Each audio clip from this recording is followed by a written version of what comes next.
Okay, SunAwh, thanks for joining me. Thanks for having me, Lynn. Now, SunAwh is one of the key movers in this Malachi thing that we've talked to Garth about. And it was out of their friendship and a few others that this thing has grown to being such a wonderful, life-giving network around the mission. But I don't want to talk about that. You just talked about that. I've read some of your reports from Myanmar. Yeah. And it's just really whetted my appetite. There's something going on there, huh? Yeah, it's incredible. So let's pretend I haven't read anything. Okay. What's going on? Well, first, to understand the context of Myanmar, the nation was completely closed for 49 years, Right. and then opened up about 7 years ago. And truly believing that it's a kairos moment in the nation, and right now the foundation is wet, and someone needs to rush in to help disciple the nation. Yeah. And so out of that burden, we just blew the trumpet to the body of Christ and said, what would it look like? How'd you blow the trumpet? Well, So you started getting the word out. Yeah, right? yeah. But how do you do that? Yeah, we just started trying to build friendships and partnerships and people Okay. who would really want to give themselves to this project. So other missions and churches? I say within YWAM, churches, as well as many other missions organizations. Okay. Yeah. That's really important, isn't it? Yeah. Get these coalitions going, these Man. collaborative events. Yeah, I believe collaboration is actually going to mark the future of the Great Commission. Yeah. Because Jesus is the head of his body, and we're all coming together as these body pieces to move forward. Yeah. To see real nation and transformation impact. So Okay, so you're getting a lot of Yeah. different gifts and abilities and specialties of different missions coming in Yeah. together. So what's happening on the ground? Yeah, it was quite as incredible. I was just there a week and a half ago. We brought 296 people from 29 different nations, 144 different ministries partnered. That was also local as well as international. Man. And there we said, hey, let's see all these different facets of the Great Commission start to impact the nation. So we need to have proclamation evangelism. So there we held 5 simultaneous city evangelistic gatherings for 4 nights.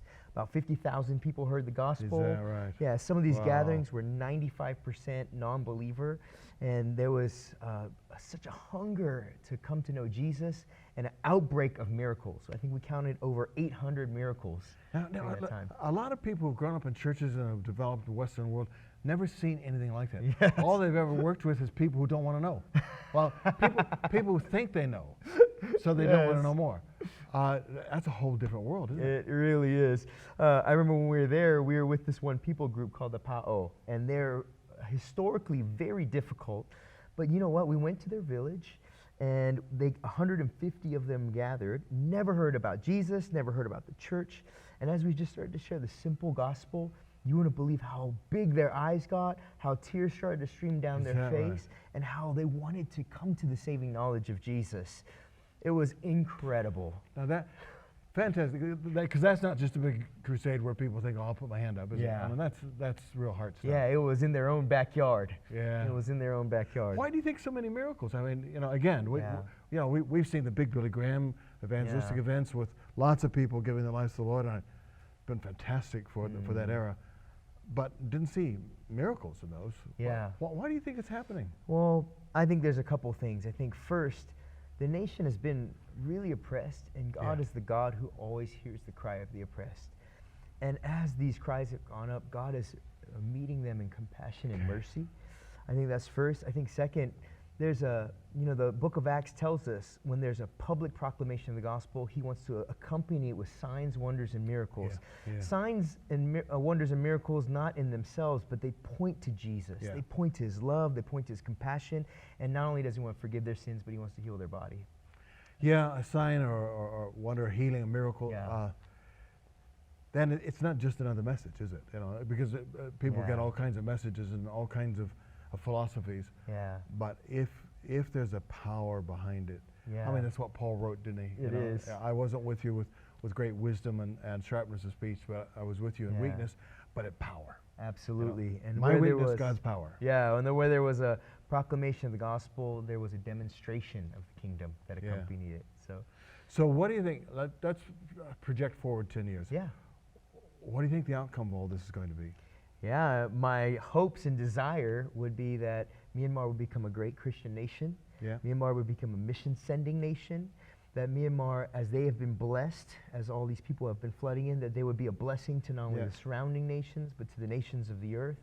And we're believing that every sphere of influence would be enter into its full redemption, from government, education, business, economics, all Yeah. kinds of things. So Now, at the moment, I don't know if you've got an answer for this, but you know, when Aung San Suu Kyi went to Yeah. Myanmar, there was great hope that Yeah. that was the end of genocide, the end of tyranny. But right now, Myanmar doesn't have a lot of standing with the nations, and she doesn't anymore, which is really sad. It is. Because the oppression of the Rohingyas and others have continued. What's your perspective on that? What do you think is happening politically or militarily? Is there any movement, or are we just seeing a grassroots thing with no evidence at the top?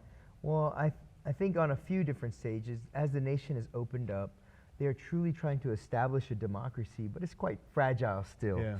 And I know Aung San Suu Kyi is in a difficult position. You know, she Very. wants to speak up against these human rights issues because at the core of who she is a freedom fighter. Yet at the same time, if she speaks too strongly against what's happening, it could actually damage some of the long-term establishing of the democracy. So I know at heart she's a freedom fighter, but she's kind of caught in between a really difficult place. Yeah, and I think, but it's incredibly encouraging to see what God's doing specifically in the Myanmar government. We were just with the vice president and his family, and he was saying how there's 5 top officials in the nation, and they have 5 houses in the capital of Naypyidaw. He said 3 out of the 5 houses are all occupied by born-again believers.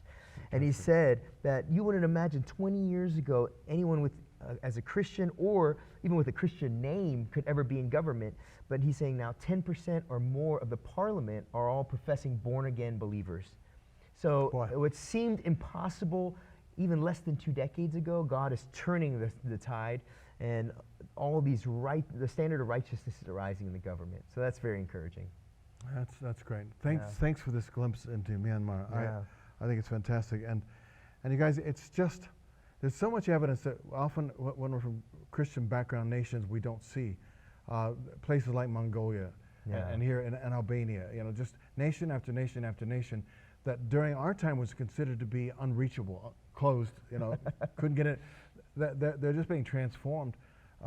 And the sort of Acts version of the gospel is happening again and again and again, isn't it? Absolutely. Absolutely. Okay. Well, thank you very much. Oh, such a joy to be here with you, Lynn. Anything else you want to say? I just believe that we're in the greatest Great Commission day ever in human history. And I believe to accomplish all that God has in mind at the pace that he has in mind, it's going to require the humility of Christ that will allow us to enter into deep, meaningful partnerships and collaboration. We truly need each other. We're truly better together. And if Jesus, as the head, is leading the church, we have to take our place in the body to make that happen. And I believe that's going to mark our future day in the Great Commission. That's great. We're only a couple of days away from the Send now. And here in Brazil, people who would not share a platform previously are going to be together, presenting on this big platform with, I don't know, a total of 150,000 people. And I think, you know, the polar ends of the church in terms of theology and practice have come together. So this is a new day, huh? Yes. It's Hallelujah. centered around the glory of Jesus in the nations of the earth in the Great Commission. It's awesome. Thank you, SunAwh. Yes. Thanks for having me, Lynn.